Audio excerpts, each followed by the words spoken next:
Fala galera, Fabiano Luzes e mais um Papo Trabalhista.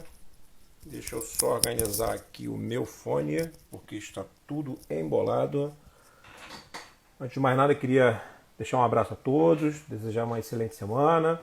Já vendo aí o pessoal entrando.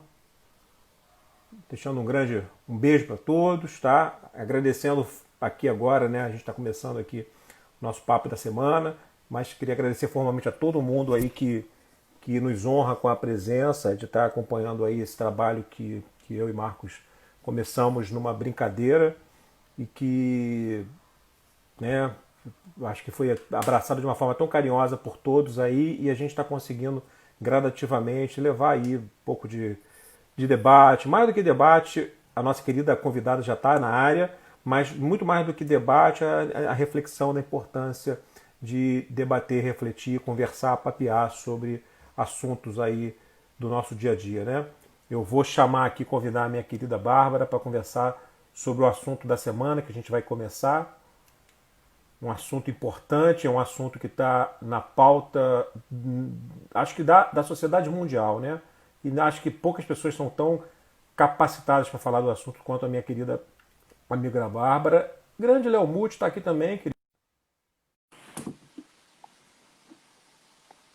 Temos a presença de alguns colegas de tribunal aqui, alguns juízes, advogados. Eu deixo um beijo a todos, tá? Agradecendo aí a participação de todos vocês. Ah, Bárbara, tudo bom, querida? Olá, Fabiano, tudo bem? Tudo bom, meu amor? Seja muito bem-vinda. Conseguiu aí adequar a realidade? Deu um jeitinho. Nesse exato momento, a minha filha tá chorando lá atrás, mas o marido Me tá lá, o pai tá lá, então, jura? juro, começou a chorar agora. Mas Puta, e a gente organizou tudo certinho para ficar no horário que ficasse adequado. Se você achar que precisa ir lá, você faz. não, não, não. Tá com o pai também. Tá certo, a obrigação tem que ser compartilhada, né? Exatamente, exatamente. É isso aí. Bárbara, eu estava falando aqui, pessoal, agradecendo para todo mundo, né? Falando, deixando um abraço, um beijo. A gente tem vários colegas nossos aqui, o Gago, João Renda, o Mumuti está aqui também. Acho que eu fico feliz de saber, né, de contar com a presença de todo mundo. E a gente tem excelentes advogados também que participam aqui do Papo Trabalhista. E eu queria agradecer a sua participação, né, nessa semana. Eu que Muito. queria, eu queria agradecer o convite, é uma felicidade. Achei a proposta de vocês é muito interessante desde o início, essa coisa de tirar um pouco essa formalidade excessiva do direito. Acho que é algo fundamental e já era hora de alguém fazer isso. Obrigado, Obrigada pelo querida. convite. Não, isso daí a gente quis, além de tirar essa formalidade excessiva, que até a língua, né, o linguajar nosso do direito, né, o linguajar eu acho que ele não sei como é que você trata isso em audiência, mas eu acho que ele assusta muito quem não é da área jurídica, né? Você fica falando, eu vejo, por exemplo, eu costumo brincar com as partes, quando o pessoal fala, não, como é o seu intra-jornada? Eu pergunto pro cara qual é a área do rango do cara, qual é a área que ele come. Porque o nosso material humano sabe falar esse Aham. tipo de coisa, né? Ele não sabe o intra-jornada, violação reflexa. Ele não sabe disso. Ele quer saber a hora do rango, se ele era aferista, se não era, esse tipo de coisa. Mas esses assuntos são assuntos que eu acho que são periféricos nesse momento, sabe, Bárbara? Eu acho que tem um assunto que está muito mais importante. Eu confesso que eu tenho ficado literalmente emocionado recentemente, né? Com várias coisas. Sexta-feira eu tive o prazer de ver o Globo Repórter, né? Você deve ter visto também. Poucas vezes eu vi um evento tão bonito, né? No sentido do que ele se propôs a fazer, dentre outros. O pessoal já sabe, a gente vai falar hoje sobre esse tema que voltou à tona, né? Voltou à tona, que é até um absurdo a gente falar que voltou à tona, porque eu acho que ele nunca Nunca saiu, saiu, é. né? Ele nunca saiu, só que agora ele está escancarado, ele está explicitado, ele está assim, na nossa cara, batendo na nossa cara todo santo dia, que é a questão da discriminação, né? E aí a gente, da discriminação mais ampla possível, né? Da discriminação racial, da discriminação sexual, da discriminação por orientação sexual, da discriminação pelo simples fato de você pensar diferente. Eu acho que a gente nunca teve num momento tão assim, paradigmático na nossa sociedade. E a gente convidou você exatamente porque a gente sabe que você é uma estudiosa do assunto, você é uma ativista do tema, sempre faz questão de deixar muito claro isso, e é mulher, é negra, é juíza, trabalhando num espaço que é um espaço literalmente segregador, porque são pouquíssimos os negros, né? Eu estou falando negro, você me corrige, porque eu sempre fico naquela coisa, eu falo negro, eu falo preto, eu nunca sei qual é a melhor forma para falar. Como é que eu falo, Bárbara? Não, então, eu gosto de usar, isso aí é uma celeuma grande, né? Mas eu gosto de usar o critério do IBGE, porque eu acho que é um órgão apropriado para criterizar essas coisas. Então, segundo o IBGE, a gente tem o negro como classe, como gênero, dos quais são espécies o preto e o pardo. Então, você pode me chamar de negro ou pode me chamar de preto também, tanto faz, não, os dois estão corretíssimos, ao meu ver. Ai, Fique à que coisa vontade. boa. E Excelente, agora você já obrigado. sabe, negro é preto mais pardo ou então só preto. Ah, que bom, tá vendo? Isso aí vale para todo mundo. Eu não sabia dessa diferença. Obrigado aí, tá? Primeiro esclarecimento. Mas eu acho que é importante porque você é uma pessoa que representa isso muito bem, porque trabalha num espaço que por si só é segregador. Então eu queria que a gente, primeiro você contasse um pouco da sua experiência, para depois a gente falar um pouco do tema, como é viver isso no dia a dia. Eu acho engraçado você me colocar como ativista, porque eu não me vejo como ativista. Mas eu Jura? acho que, só o fato de você ser negra num lugar de branco, que é o judiciário, se você considerar são 3% de mulheres pretas, então, assim, pouquíssimas pessoas, considerando que nós somos 55% da população, só o fato de eu me assumir preta e me portar como tal, já me considera uma ativista. Isso é engraçado, né? Só de você ser quem você já é colocada como ativista. Mas isso é interessante, eu acho que é bom porque me estimula a ser realmente ativista, eu acho que é um momento ideal de ser, eu estou num lugar para ser. E é engraçado isso, você me colocar assim. Mas enfim, eu não considero, mas vamos ver se eu consigo fazer um papel bom de É ativismo porque eu aqui vi com você. recentemente, eu vi você debatendo na Matra, por isso é que eu acabei usando, porque eu vi que você e a Adriana trataram do assunto, representando em alguns movimentos, por isso que eu acabei falando dessa Não, a forma. gente participa. Existe um grupo de juízes negros, né? É um grupo, atualmente estamos com 88 pessoas, se eu não me engano. São juízes de todas as justiças, de todas as regiões do país e tal. E o nosso principal objetivo no momento é se encontrar, porque nós éramos todos afastados, cada um achava que era o único juiz negro do mundo. E a Quase gente se isso. encontrou fazendo um encontro de juízes negros. E aí, assim, é muito interessante como as experiências se repetem, né? As discriminações se repetem, as dificuldades se repetem, as inseguranças se repetem. Então, essa troca de experiência é muito importante. Aí você me perguntou sobre a minha experiência como juíza, né? Como juíza negra. Eu acho que na verdade, sofro essa intersecção de vulnerabilidades. Então, eu sou mulher e sou negra num lugar de homens brancos, que é o judiciário. Quando eu entrei no TRT-18, não sei se você se lembra que a gente Lembro, fez a Anamate junto, eu era do lembro. DEAS, né? Uhum. E eu não sei se é porque eu era carioca, eu acho que ser carioca, o meu sotaque, o jeito de falar, sobressair em relação à raça lá em Goiás. Mas eu fiquei pouquíssimo tempo lá e não deu tempo de sentir que eu era uma pessoa diferente. Quando eu vim para o Rio, é que eu comecei a sentir que a minha raça pesava mais, ela me antecedia. E por causa disso eu acabo tendo, às vezes, que mostrar a autoridade além do necessário, digamos assim. Eu tenho que me portar mais, eu tenho que estar super bem vestida, eu tenho que estar falando muito bem, eu tenho que ser extremamente técnica, porque as pessoas não presumem que eu sou a juíza. E eu tenho que, às vezes, relevar mais do que eu deveria. Às vezes eu acho que eu deveria ser mais enfática com algumas coisas. Mas a gente sofre. Eu já sofri discriminação de colega, já sofri discriminação de advogado, discriminação de servidor. Eu acho que só parte que eu não deixo falar muito, então acabo que eu não consigo sofrer discriminação deles. Mas isso aí faz parte da experiência de todos os juízes negros, entendeu? Isso, Não tem muito o que fugir. mas que coisa, olha que coisa chocante. A gente estava conversando sobre isso com eu e Marcos. Logo na sequência, eu estava me sentindo sufocado por esse assunto e fico até arrepiado de tocar e falar disso agora, porque eu estava vendo logo nos primeiros movimentos que estavam acontecendo com relação ao Floyd lá nos Estados Unidos. E alguém falou, eu vi uma placa tratando sobre silêncio. E eu fiquei literalmente emocionado, porque eu estava falando com a minha mulher na sexta-feira, quando eu vi aquilo, e vi cada um e vi o Heraldo Pereira, que é um ícone do jornalismo nacional, é um homem que é o tempo inteiro com um semblante, aquele semblante sereno. Quando eu vi ele chorando, eu confesso para você que eu chorei aqui em casa. Porque eu nunca vou conseguir, na minha posição, eu, Fabiano, vou falar do Fabiano, eu nunca vou conseguir. Eu posso imaginar, eu posso fazer um exercício de imaginação, eu posso transportar e fazer assim, deixa eu olhar para dentro de mim. Mas eu nunca vou sentir isso. Porque eu sou branco. Eu sou branco, não, eu sou pálido, né? Eu sou fantasminha camarada. O pessoal me chama de Gasparzinho. Fala que eu sou muito branco. E nunca vou passar. Entrei no judiciário mais velho, sou homem.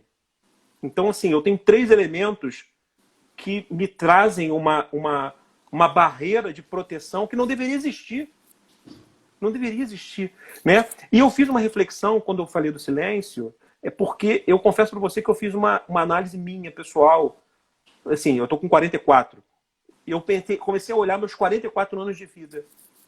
E pensando assim, será que quantas vezes na minha vida eu fui preconceituoso? Né?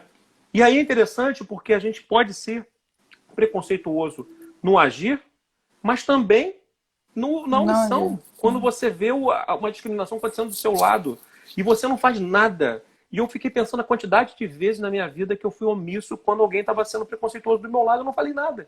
E isso, sabe, me fez assim, entrou como se fosse uma angústia, me gerou uma angústia pessoal, porque, eu não sei, eu comecei a fazer o mestrado, né? Você já terminou o seu, eu comecei o meu, né? Estou no meu 2º ano. E é em sociologia. E eu interajo muito com pessoas de sociologia de direito, com muitos negros, muitos transexuais, muitos homossexuais, na UF. Na UF, Sociologia e Direito. Então, com várias pessoas de áreas diferentes, né, debatendo. E assim, isso entrou na minha vida para ficar de uma forma que eu confesso para você que eu fiquei com vergonha sexta-feira. Eu fiquei com vontade de pedir desculpa para o mundo das vezes que eu devo ter feito isso num dia na minha vida, por ação ou por omissão, sabe? Não, eu vejo muita gente assim que não é negra falando, mas eu não sei o que eu faço, se eu já tive muitas atitudes racistas, como é que eu mudo e tal. Eu acho que a principal coisa que as pessoas falam é que não sabe o que o negro sente, porque não está no nosso lugar, não tem como alguém de fora saber o que a gente passa. Até porque uma das coisas que a gente vê, que é muito claro no racismo, também no sexismo, mas aqui a gente está falando de racismo, é o conceito de microagressões, não sei se você já conhece, né? Não, quer dizer, microagressões, como o próprio nome já diz, são as agressões micros, não agressões, digamos assim. E elas são imperceptíveis. O racismo acontece, às vezes, com um bom dia, é um tom de voz, é um olhar, é um não fazer nada, é um passar direto. Então, você não tem como... lá, aquele cara não deu bom dia. Pô, mas e daí que ele deu bom dia? Ele tava com pressa. Você pode ver 1000 coisas, mas quem é negro sabe que ele não deu bom dia porque você é negro. É claro que não é sempre, mas assim, uma situação que o cara encarou como racismo. Então você não tem muito como explicar, não fica claro, e outra pessoa vendo de fora não vai entender o que você entende. Mas eu acho que essa não tem que ser a preocupação do branco, se colocar no lugar do negro assim. Eu acho que existem tantas coisas que uma pessoa branca pode fazer para combater o racismo, que se ela fizer essas todas as coisas, ainda que ela não entenda o que a gente passa, ela vai ajudar tanto, entendeu? Então não precisa ela se preocupar em querer entender o que a gente está passando e sentir aquilo, não precisa disso. Porque se ela fizer o trabalho dela, a gente não vai mais sentir. E aí ninguém vai precisar sentir aquilo. Então eu acho que isso ajuda muito. E uma coisa que você falou antes, que eu queria ter pontuado, que eu acho importante, que as pessoas às vezes não sabem, é que a gente quando é negro e tem um lugar de fala que permite a gente falar com vários públicos, como eu agora como juíza, e você me convidou aqui para falar sobre isso, a gente tem um vício, que a gente não, as pessoas têm um vício de só chamar a gente para falar de negro. Só chama a gente para falar de racismo, de sexismo também, porque eu sou mulher e tal. E eu acho que aí a coisa mais importante que aconteceu nessa semana no jornalismo, você falou do Globo Repórter de sexta-feira, eu acho que o dado mais importante foi a inclusão das 2 jornalistas no Em Pauta, como jornalistas fixas. Porque ali agora você vai ter um negro falando de coisas fora da raça. Porque o negro não está mais para falar isso, entendeu? Sim. O negro tem que falar sobre tudo. Aqui, vamos falar sobre petição inicial, vamos falar... No meu caso não, porque eu estudei só discriminação, então é o meu papo mesmo. Mas a gente tem que ser convidado para falar sobre tudo. E se você for parar, por exemplo, você tem um programa que você chama várias pessoas e faz entrevistas, né? Entrevista, bate-papo. Se você for tentar incluir uma pauta, uma lista, vamos dizer, equânime de raça e gênero no seu programa, você vai ter uma dificuldade enorme. Porque as mulheres, você viu como foi falar comigo. Não, eu vou ver com meu marido, se ele pode ficar com a filha, se a fulana pode vir para ficar... As mulheres não têm tempo para fazer, muitas vezes, para isso. E os negros são pouquíssimos. Se você procurar um juiz negro para fazer uma entrevista, é difícil de achar. Você vai ter que rodar muito. Tem, se você quiser eu te dou a lista. Mas assim, é uma coisa difícil. Então a gente quer também poder assumir um espaço e que a gente não seja obrigado a falar só de um tema. Nós não queremos ser monotemáticos. Acho que resumindo o que eu falei, é um pouco disso. Isso é uma coisa importante, assim, para... Aquela menina, inclusive, não foi no Globo Repórter, né? Foi no Jornal das 10, mas foi repassado no Globo Repórter. Ela não, foi a Maju. Foi a Maju que tocou no final isso, dizendo que a naturalização da participação deveria ser algo a ser buscado. Ela não quer mais ser chamada para tratar desse assunto. Eu acho que você está coberta de razão, mas você tratou num ponto que é interessante. Eu estava refletindo esses dias sobre o nosso tribunal. Nosso tribunal são 54 desembargadores, 146 juízes titulares e a diferença de substitutos de acordo com o preenchimento dos cargos.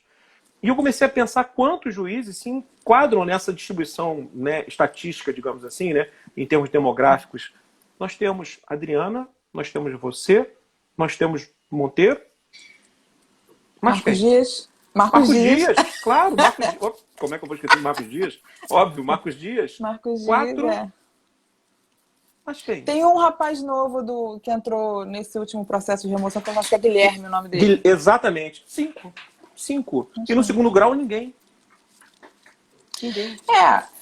Eu acho complicado, assim, se você considerar negros, incluindo os pardos, eu não sei como as pessoas se declaram, porque tem muita gente que se declara parda, né? Então eu não sei como as pessoas se declaram. Eu já passei por alguns problemas sérios, assim, constrangimentos, mas eu acho que eu evito hoje em dia falar fulano é preto, fulano é pardo, fulano é negro, porque eu acho que tem que ser autodeclaração da pessoa. Então, eu evito falar quem é o quê. Eu sei que, assim, algumas pessoas nós já chamamos para esse grupo de juízes negros e não foram. Então, assim, não sei se não se declaram, se não tem interesse e tal, não sei. E eu vejo também que nas atividades do tribunal, sou sempre eu e a Adriana que levantamos a bola racial por qualquer motivo. Sim. Mas nós somos muito poucos, mesmo os que mais calados são muito poucos. Se você considerar que nós estamos com todas as justiças de todos os estados da federação e somos 88, quer dizer, não completamos nem o número de juízes titulares de um tribunal regional do trabalho, é um absurdo. Se considerar que a população é de 55% de negros, entendeu? Sim, verdade. E eu lembro muito bem quando o ministro Carlos Alberto Reis de Paula assumiu a presidência do TST, eu tive a honra de tê-lo na minha banca de prova oral em Minas Gerais. Aquilo foi um feito, assim, como se fosse uma coisa de outro mundo, né? Eu não sei se você lembra disso. E na sequência, porque ele foi o primeiro ministro de corte superior, né, do nosso país, negro, efetivamente, a alcançar a presidência de uma corte. Na sequência veio o ministro Joaquim Barbosa. Né? E isso, quando aconteceu, foi como se, assim, uma catarse aconteceu na sociedade. E aí eu acho que vai muito ao encontro do que você disse no começo, né? Transformar aquilo num evento de um evento. Da mesma forma como foi a ministra Ellen Grace, quando assumiu a presidência do Supremo, também, e aí no caso é um outro perfil, né, de assunto, que é com relação à mulher, mas se torna um evento quando deveria ser algo natural. Mas é impossível a gente não questionar a entrada, né, de todas. Eu brinquei com o Marcos, eu ia até questionar, eu vou questionar o João na quinta-feira. A gente vai bater um papo sobre a questão da discriminação nos Estados Unidos. Até que ponto a estatística é utilizada, porque eu não sei o que você pensa disso, Bárbara, mas eu acho que a estatística, tentando inserir no nosso assunto sobre discriminação, né, no passado, presente, o que vai acontecer no futuro, eu acho que a estatística é um elemento tão importante para a gente utilizar para fins de análise. A gente tem discriminação efetiva ou isonomia efetiva no alcance aos postos de trabalho. Trago um dado para você, não sei se você sabe disso. Nos Estados Unidos, a presidente da HP, há um tempo atrás, era uma mulher. Ela era uma das poucas mulheres do mundo que tinham alcançado um posto desse de direção máxima de uma empresa de alcance internacional, de uma multinacional. E ela se sentia com um tratamento diferenciado com os seus pares, né? Porque não é normal, você vai nos corpos de direção, coordenação, gerência, direção, são corpos eminentemente brancos e masculinos. É fato. Eu fiz um exercício reflexivo. Eu trabalhei 18 anos em iniciativa privada. Eu não lembro de nenhum, eu vou falar de novo, nenhum negro como gerente ou diretor. Nenhum. Estou falando estou pedindo um só. Eu não trabalhei numa empresa, trabalhei em várias. Eu não lembro de nenhuma mulher. E eu acho que isso, eu nunca tinha pensado por isso. Eu fiz um exercício reflexivo sobre isso. Aí eu jogo para você, porque você que é a convidada, para falar um pouco sobre isso aí, porque isso de hoje é um reflexo de uma história, né? Você pediu para eu falar sobre a discriminação no passado, essa passagem da escravidão para a abolição e o trabalho assalariado, né?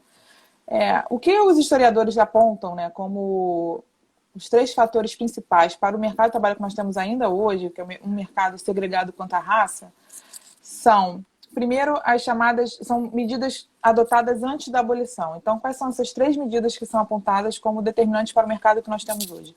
A primeira são as chamadas leis paliativas. Quais são as leis paliativas? São aquelas leis que, ao invés de encararem que a abolição viria, elas tentaram afastar o máximo possível. Então, por exemplo, diante da pressão externa da Inglaterra para acabar com o tráfico negreiro, ao invés de acabar com o tráfico negreiro, ao invés de se preparar para o fim do tráfico negreiro, adotando várias medidas, as legislações que saíram eram não pode importar escravos de países de nacionalidade diferente da nacionalidade do navio, por exemplo. Essa é uma lei, um exemplo de lei. Então, uma lei paliativa.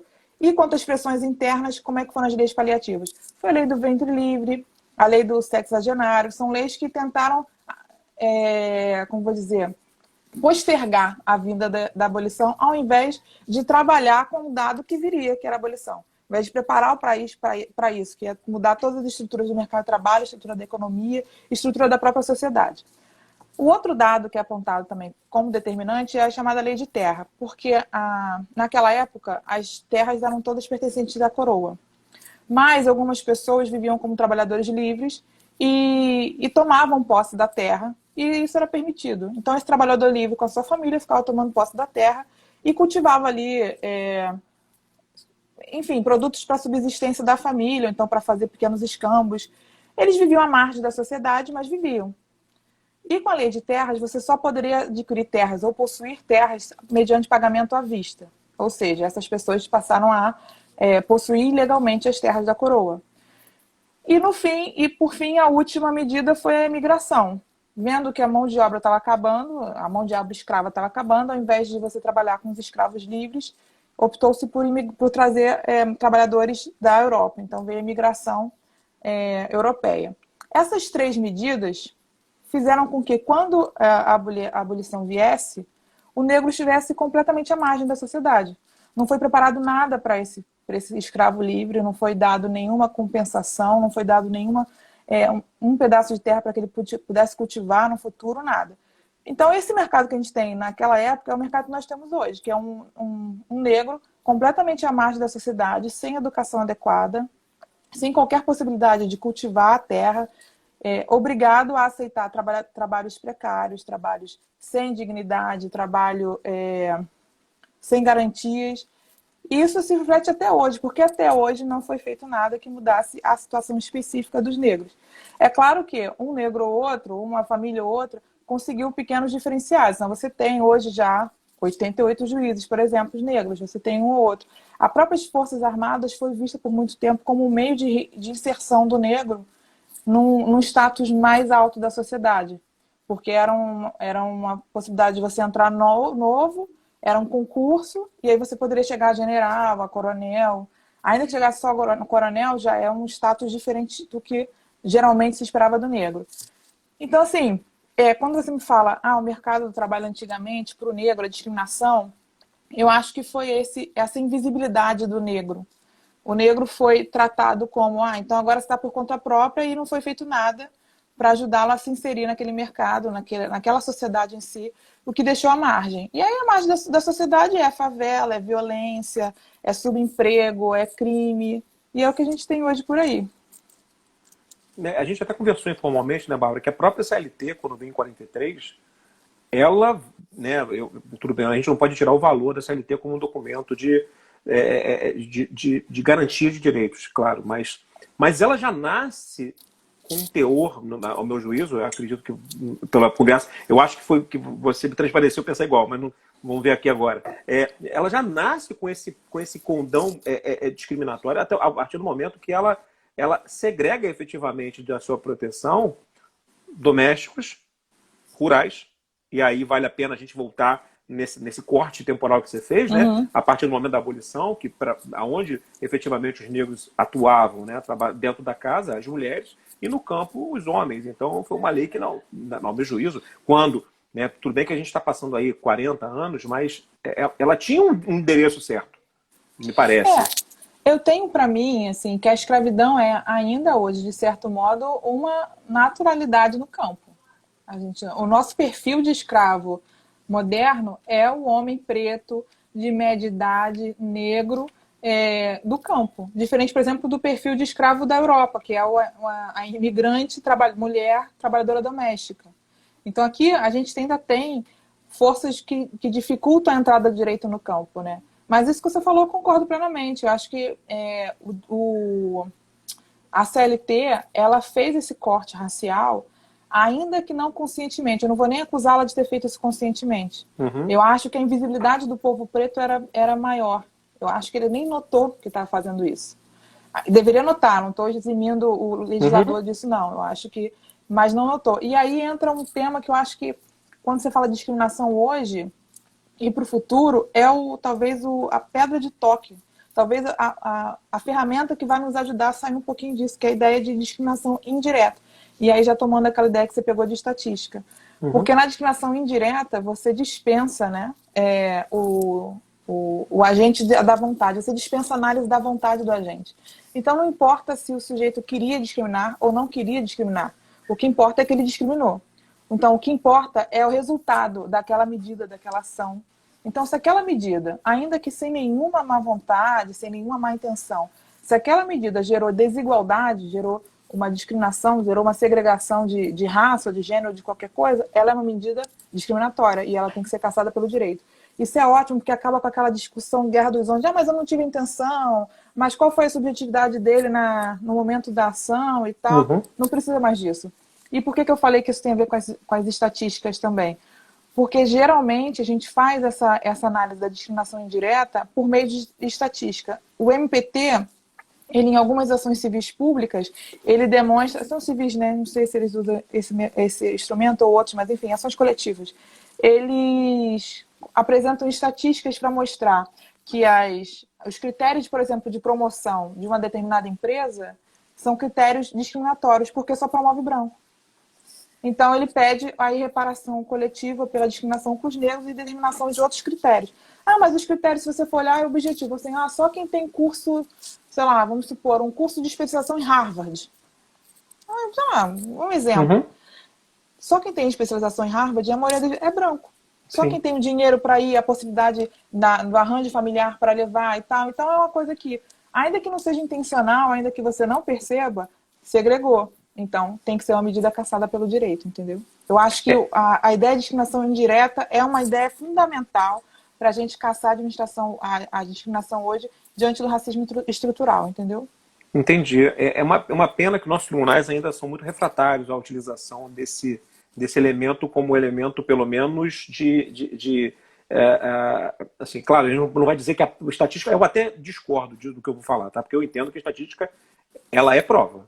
Aí é o Fabiano que está falando, eu sei que não é o entendimento, as pessoas entendem que ela é só indício, mas eu entendo que sim, se a gente conhecesse um pouco de distribuição populacional, e não tem nada a ver com discriminação, tem a ver com dado estatístico, né? Como é que você analisa dados de uma determinada massa, né?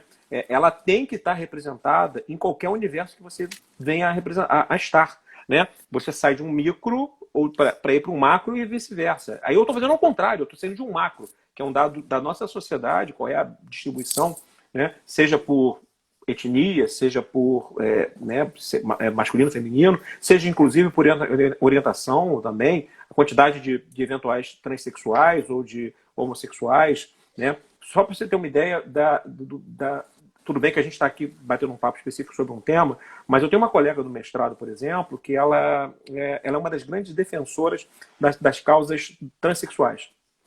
Ela foi aposentada, e isso é dado público, ela já foi até no programa do Bial dar uma entrevista. O nome dela é Bianca. Se ela estiver assistindo, eu já deixo um beijo para ela. Ela foi aposentada e a razão da aposentadoria dela é por doença mental. Porque aonde ela trabalha, ela não poderia se alocar, porque não poderia mulher. Como não pode mulher, ela ficaria trabalhando em quê? Então ela foi aposentada por doença mental, pelo simples fato. E aí eu vou falar simples, porque é simples. Pelo simples fato dela ter feito, em algum momento da vida, uma passagem né, de um corpo masculino para um corpo feminino. E ela foi aposentada. Uma pessoa capacitada que o Estado paga por isso mensalmente. Ela recebe, porque ela obviamente está aposentada, é uma excelente advogada, brigando. Para você ter uma ideia, olha que coisa interessante. Ela pegou a tese do Supremo com relação à imprescritibilidade, com relação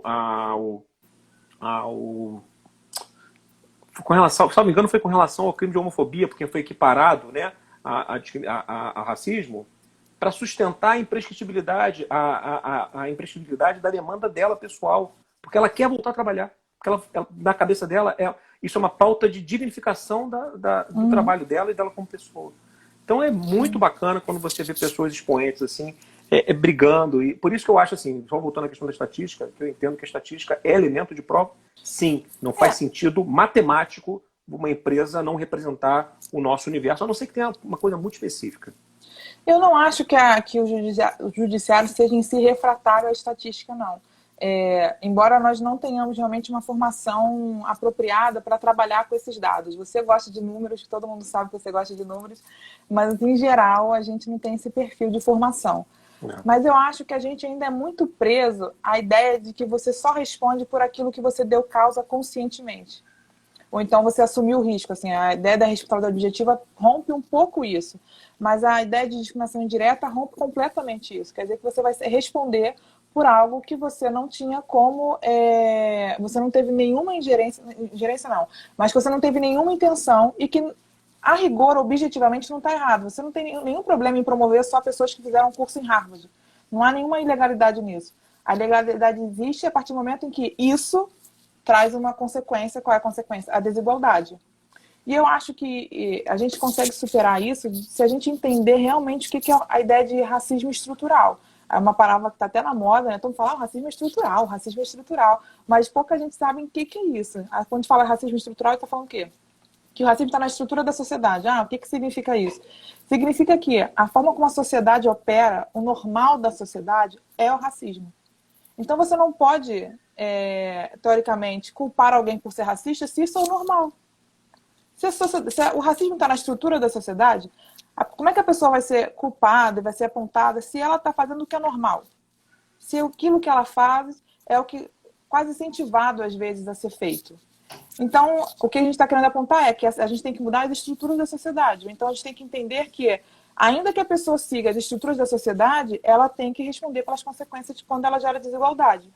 Porque o racismo é estrutural, entendeu? Eu acho que esse também é um conceito importante para se entender. Mais do que ficar repetindo que o racismo é estrutural, é entender, por exemplo, que uma pessoa pode estar fazendo tudo na legalidade, se você olhar o direito positivo, e ainda assim ser racista. Ela pode estar fazendo tudo na moralidade até, e ainda assim ser racista. Entendeu? E você tem que sair disso. Interessante, porque isso é uma das coisas que eu tenho... Eu acho que quando a gente estuda, principalmente o mestrado é interdisciplinar. Eu acho que o diálogo interdisciplinar, ele faz com que a nossa cabeça, que a gente tende a ser assim, né? Ele fica assim, né? Ele faz com que você passe a observar coisas que talvez você nunca tenha pensado. E eu já venho de uma carreira, eu já me considero uma pessoa interdisciplinar, porque eu já tenho uma formação em economia, gosto de estatística, gosto de finanças e hoje, né, trabalho na área jurídica, né, sendo magistrado do trabalho. Mas trazer as ciências sociais e dentro das ciências sociais a discussão, porque no final das contas o que a gente está fazendo aqui é uma discussão antropológica. A gente está discutindo a própria formação da sociedade brasileira para chegar nesse perfil que a gente verifica hoje. A gente está discutindo um debate sociológico. Como é que essas massas se movimentam. A gente está tratando sobre diversos assuntos que efetivamente são tudo na vida, menos jurídico. Agora, desembocam aonde? No judiciário. E a gente, como formados, né, de uma formação literalmente dogmática, né, a gente aprende a estudar lei, e a gente aprende muito pouco a entender esses diálogos sociais, né? Você, por exemplo, né, você ficou um tempo em Macaé, eu não me recordo. Ficou também, ficou. Né? Eu rodei em Macaé também. Quando você vai a Macaé, você tem um perfil de demanda e um perfil de judiciário que representa aquela localidade. Quando você vai para o Sul Fluminense é outro. São Gonçalo, que tem um trabalho muito informal, pela precariedade da sociedade, um outro. Você vai para Cabo Frio, é uma outra história, porque eles são representados por lógicas que antecede ao judiciário. Por isso que é tão importante a gente entender, né, a gente entender e buscar criticar e tentar sair da caixinha do direito. Porque o do direito, gente, aí eu falo para todos vocês, o direito não responde tudo. Para falar a verdade, cada dia que passa eu tenho mais certeza que o direito quase nada responde. Né? Na minha dissertação, eu tratei sobre mulher, né? Não tratei especificamente sobre raça, não, tratei sobre gênero. E no último capítulo, eu cheguei à conclusão que um grande problema da discriminação é a ideia da falsa neutralidade do direito. Assim, essa ideia de neutralidade do direito só faz com que ele permita que as desigualdades continuem. E aí existem, diante das diferenças materiais da sociedade, quando você coloca lá um elemento neutro, as diferenças sociais continuam, não tem nenhuma alteração. Então, ao lado da ideia do direito como direito antidiscriminatório, direito que combate a desigualdade e tal, eu falei de um direito que não só aceita, tolera, como estimula a desigualdade, estimula o mercado de trabalho desigual.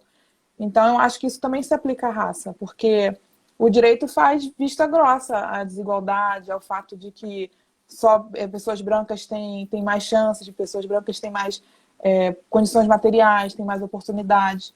É claro que a gente tem aí tem a lei de cotas, sim, mas será que ela é suficiente? Como é que tem sido as avaliações da lei de cotas? Eu acho que ela melhorou muito. Assim, acho que eu sou super a favor, eu acho que ela é fundamental, acho que não estamos no tempo ainda de superar a lei de cotas. Eu não sei nem se é um tempo que eu podia abordar aqui, porque é um claro pouco polêmico. Pode, o tempo é seu. E eu acho super a favor, tema. mas eu acho que a gente não pode parar nas cotas, acho que a gente tem que tentar ser criativo também. Existem outras formas de inserir o negro na sociedade, no mercado de trabalho, na educação, entendeu? Entendi. Com relação ao judiciário, eu tenho feito uma análise muito crítica interna corporis, sabe? Eu tenho olhado muito o judiciário e aí também fazendo o mesmo exercício para o legislativo e executivo. E no final das contas, eu chego à conclusão que a forma como nós temos as nossas representações, elas perpetuam esse modus operandi nosso. Porque o executivo, tradicionalmente, nós tivemos recentemente uma mulher presidente da República, que também foi considerada uma coisa de outro mundo. A gente, na discutir, a gente teve a pachorra de perder tempo, se chamava de presidente ou presidenta. Quer dizer, é uma coisa que deveria ser normal. Né? E aí eu não estou falando nada de política, estou falando uma coisa que é fato. Foi a primeira mulher a alcançar o posto máximo do Poder Executivo Nacional. Da mesma forma, quando a gente pega o legislativo, a gente verifica que o legislativo, né, se você pegar lá os 500 e não sei quantos, 513, 521, agora não me recordo, são eminentemente brancos também. E quando você vai no judiciário, principalmente nas cortes superiores, que têm um dedo de toque político, né, porque as escolhas são por parte do presidente da República, a gente observa que eles tendem a ter uma representação. E conversando com o João Renda, quando o João fala muito, né, sobre a escolha dos ministros da Suprema Corte Americana, a gente vê que a pegada política e ideológica, ela norteia a escolha desses ministros. Isso faz com que nós tenhamos os três poderes da República pensando da mesma forma. Então, um acaba por legitimar, mesmo que não queira, mesmo que não faça de forma dolosa, na minha ótica hoje, é uma forma que você tem dos três poderes estarem se auto-legitimando mutuamente, em vez de estarem sendo pesos e contrapesos recíprocos, né? Uhum, entendi. Eu acho que você tocou num ponto interessante, assim. No final das contas, a questão é por que você tem que ter negro nesses órgãos? Por que tem que ter negro no legislativo? Por que tem que ter negro no judiciário? Por que tem que ter negro no executivo? E tem um debate muito interessante dessa razão, dos porquês. Será que é porque eles têm que realmente espelhar por amostragem a sociedade? Isso é obrigatório? Será que é para levar os interesses desse grupo social, dos negros, até o legislativo? Mas você pode pensar, existe às vezes um branco que consegue defender melhor o direito dos negros do que um negro. Você vê aí o presidente do Palmares, né? É um caso de você ter um negro que não defende o grupo social que ele faz parte. E eu acho que o mais importante aí é considerar que nós estamos numa democracia. Então, numa democracia que a gente precisa de pluralismo de visões. Quando você coloca outro grupo social naquele conjunto, você não está só trazendo interesses que aquela pessoa vai defender, você não está querendo colocar uma cota no sentido de que tem que ter X números de negros, X números de brancos, porque na sociedade tem X números de negros, mulheres e brancos. Não é isso. Você está trazendo uma pessoa que teve uma outra vivência, que entendeu a vida de uma outra maneira, que teve outras experiências, que tratou outras prioridades. E é isso que enriquece o debate democrático, tanto no executivo, quanto no judiciário, quanto no legislativo. Por isso que a mulher, o grupo dos negros e tal, são importantes nessas arenas de decisão. Assim, tem outros motivos também, é claro. Eu acho que, na verdade, todas essas razões para que esses grupos integrem da sociedade são importantes. Mas, para mim, essa coisa da visão, da perspectiva de vida, de trazer uma riqueza de outros viveres, né, é muito importante. Porque algumas coisas, o que eu percebo muito, assim, sendo uma negra que enche o saco e fala no meio dos eventos do judiciário, que, olha, tem uma negra aqui, isso daí não é legal falar, isso não pode ser assim. O que eu vejo é que as pessoas acostumam, elas naturalizam um certo modo de vida, um certo modo de ver as coisas e não percebem que existem pessoas que pensam diferente, que veem diferente. E aí, quando eu tô lá e eu vejo que é uma coisa que não é bem assim, para o negro não funciona assim, eu lembro a eles disso, é importante que tenha alguém lá para lembrá-los disso. Porque a gente vai trabalhar numa sociedade plural, então que nós também sejamos plurais, entendeu? Exatamente. Importante. E aí, Bárbara, já caminhando para esses. Não, é a ligação que tá. Tá me ouvindo? Tá me ouvindo? Tô vendo. Ah, legal, tá. Não, é porque eu acho que a conexão ficou um pouquinho. Deixa eu te perguntar assim, aí trazendo para um contexto, caminhando aí pro nosso The End. O que você pensa? Eu estou perguntando para as múltiplas Bárbaras que existem. A Bárbara mulher, a Bárbara negra, a Bárbara acadêmica, a Bárbara juíza, a Bárbara cidadã. Que você entende que essa fatalidade... Pela verdade, a gente está indo longe. A gente vai para os Estados Unidos, que o exemplo gringo é sempre melhor do que o nosso, né? Mais do Floyd, né? Que, de fato, ebuliu na sociedade americana uma situação que não acontece há 40 anos, desde a marcha, né, do Dr. King, lá na época dos direitos civis, né? Mas a gente vem aqui no Brasil, por exemplo, recentemente teve o João Pedro e agora esse caso lamentável que aconteceu em Pernambuco, né? Acho que é Miguel o nome do menino, né? Se não me engano é Miguel. Eu queria entender de você, o que você, como essas múltiplas Bárbaras, entende do futuro, desse futuro breve, desse futuro distante.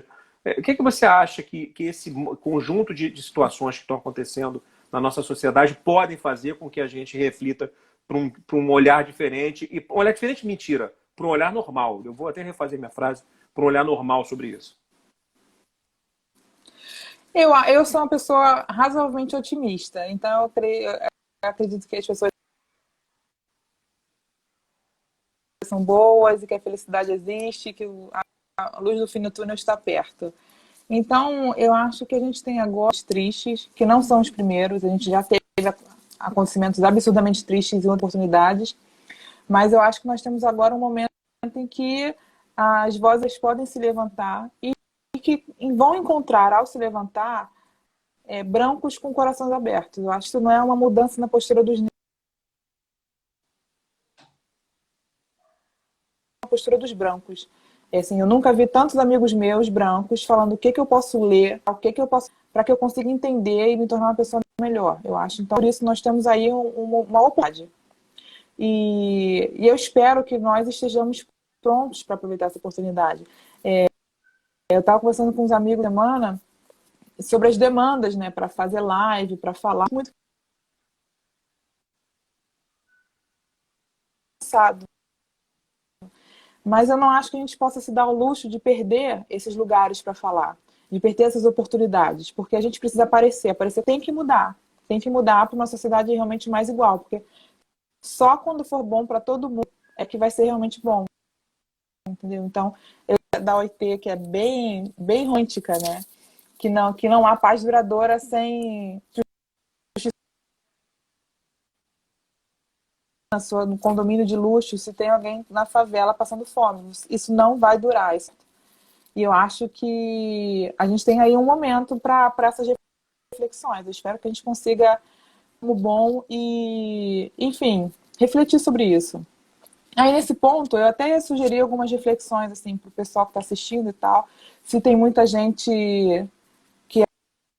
que não é de cor e tal, tem alguns estudos sobre branquitude, que é um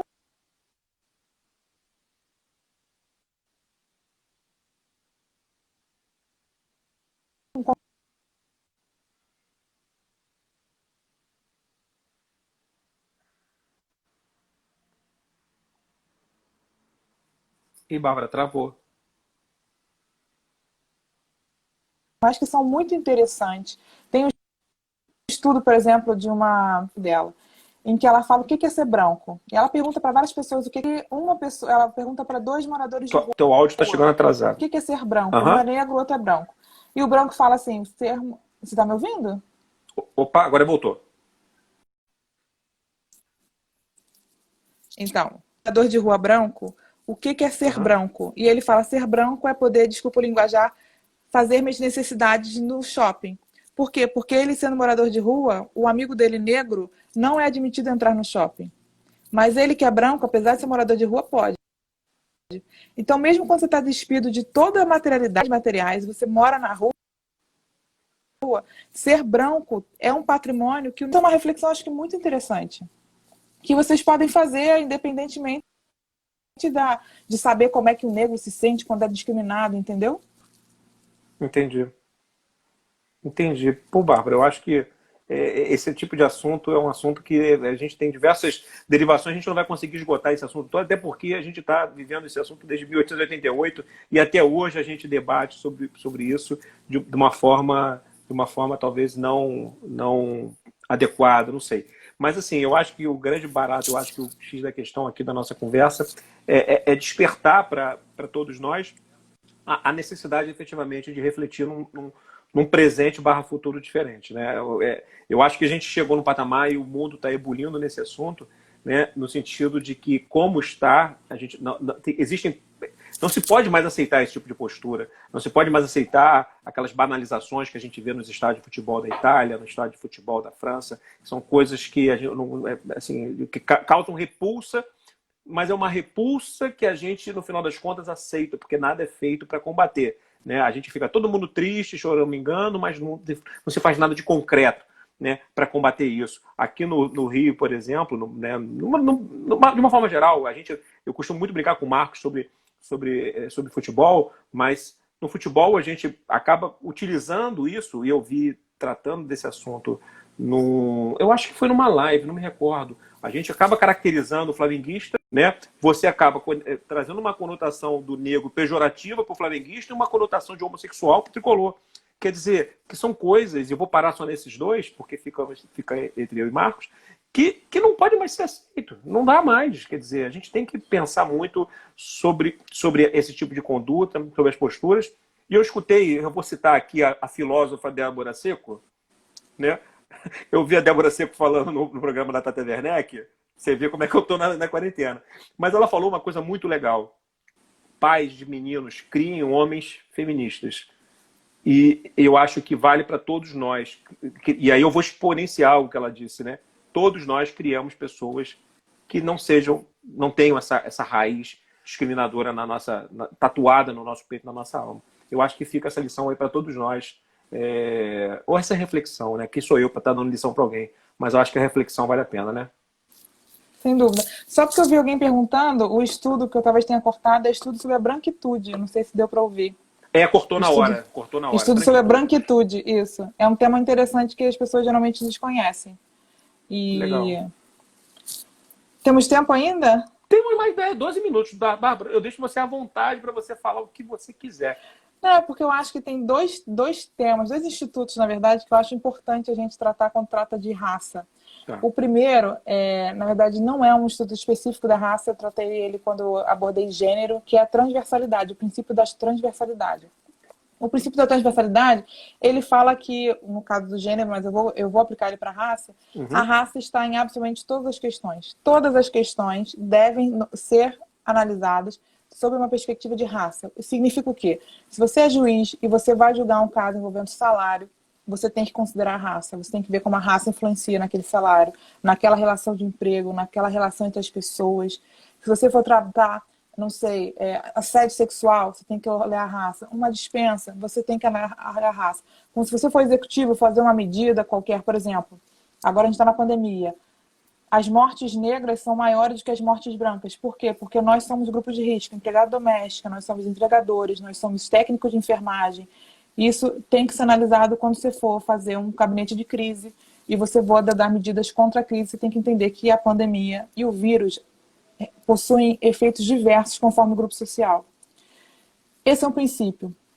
O outro princípio também que eu acho muito interessante, que é o da interseccionalidade. Não sei se você conhece. O princípio da interseccionalidade, ele diz que... na verdade, eu vou contar um pouquinho. Já que a gente tem 10 minutos, eu vou aproveitar o espaço. Fala, pô, claro, o espaço é seu. Não, ele foi cunhado por uma autora americana, e eu acho que ela tem duas histórias muito interessantes, que vale, toda vez que eu posso, eu conto as histórias que eu acho muito interessantes, como se fossem minhas. E a primeira foi quando ela notou que ela, como mulher negra, sofria uma discriminação diferente. Ela estava estudando numa faculdade da Ivy League, não sei qual era a faculdade lá dos Estados Unidos, e um amigo dela conseguiu inclusão numa fraternidade que até então não aceitava negros. Ele foi o primeiro negro a ser inserido. E aí esse amigo convidou ela e um outro amigo também negro para irem lá visitá-lo. E eles falaram, olha, nós vamos, mas qualquer ameaça de racismo, qualquer ameaça de discriminação, nós vamos embora. Então tá. Aí chegou no dia, eles bateram na porta principal, o amigo foi lá recebê-los e, muito sem graça, falou que eles não poderiam entrar pela porta principal da fraternidade. Aí eles falaram, não, mas isso é discriminação, então a gente vai embora. Eles, não é discriminação, porque você, apontando para o amigo homem, pode entrar, ela é que não pode. E aí todos acharam aquilo muito normal e foram entrar pela porta dos fundos. E aí nesse dia ela percebeu que, como mulher negra, ela sofria uma discriminação diferente da discriminação dos homens negros. E ela começou a estudar isso. E ela cunhou um termo, que é esse termo interseccionalidade, pegando uma metáfora de, como vou dizer, de vias de rolamento. Ela entendeu o seguinte, que os vários marcadores de discriminação são diversas vias de rolamento. E algumas pessoas estão em umas, outras pessoas estão em outras, mas existem pessoas que estão na intersecção dessas vias. Então, por exemplo, eu que sou mulher e negra, eu sofro preconceito por ser mulher, sofro preconceito por ser negra, mas sofro também um outro tipo de preconceito que é por ser mulher negra, que é uma conjunção, é uma outra coisa, que não dá para considerar só a soma dos dois. E aí ela trabalhou esse conceito a primeira vez numa class action lá dos Estados Unidos, que é um caso muito interessante da GM, que era o seguinte, a GM, a empresa tinha cotas para negro e cotas para as mulheres. Só que as mulheres trabalhavam na recepção. E aí, para trabalhar na recepção, tem que ser bonito. E para ser bonito, tem que ser branco. Na época, né? Hoje em dia, graças a Deus, não está mudando isso. E aí, por isso, a cota das mulheres era toda preenchida com mulheres brancas. E a cota dos negros era toda preenchida com negros, homens. E aí, ela entrou com uma ação falando que aquilo era discriminação contra as mulheres negras, que não entravam na empresa. Naquela causa, infelizmente, o juiz entendeu que não havia discriminação, porque existiam mulheres na empresa e existiam negras. Mas ficou muito claro que o juiz não entendeu que havia uma outra coisa ali, ainda que ainda não nominada, que impediu o acesso das mulheres negras àquela empresa, entendeu? Entendi. E aí, esse ponto da interseccionalidade é que faz a gente sempre procurar abordar o tema da discriminação de forma atravessada. Então, você trata a discriminação de classe, raça, gênero, tudo está ligado. Somente essas três, né? Mas você também pode colocar orientação sexual, transexualidade, tudo isso. Eu acho que são dois temas, assim, dois institutos importantes para análise da discriminação, entendeu? Entendi. Fabiano, muito obrigada pela Isso é uma aula, oportunidade. cara. Obrigado, meu amor, que isso. Eu agradeço demais o seu tempo. Eu sei porque a gente conversou antes do encargo que você está, né, vivenciando naturalmente, porque você, além disso tudo que a gente conversou, ainda tem a dádiva de ser mãe, né, que é literalmente uma dádiva. E de repente o seu neném está te gritando agora de novo. Não sei se já acalmou aí. Calmou. O pai deu um jeito, graças a Deus. Tá certo, o pai tá certo, tem que ajudar mesmo. Meu amor, obrigado demais. Eu agradeço muito em meu nome, em nome do Marcos. Eu acho que o assunto foi ótimo e eu espero que, num segundo momento, a gente possa conversar sobre assuntos que são do nosso dia a dia. Né? Você pode ter certeza que isso vai ficar guardado na memória e numa próxima situação, e não só minha, eu tenho certeza que de todos nós, né? E a gente vai passar a partir de hoje a tentar entender, todos nós, eu e tenho certeza quem está acompanhando a gente, a entender esse assunto com a naturalidade que merece, né? A naturalidade mesmo. Enfrentando o problema, mas tratando com a naturalidade. Posso fazer umas indicações de livros? Então, Pode. já que a gente tem 57 pessoas me vendo, tem que aproveitar. Pode, claro.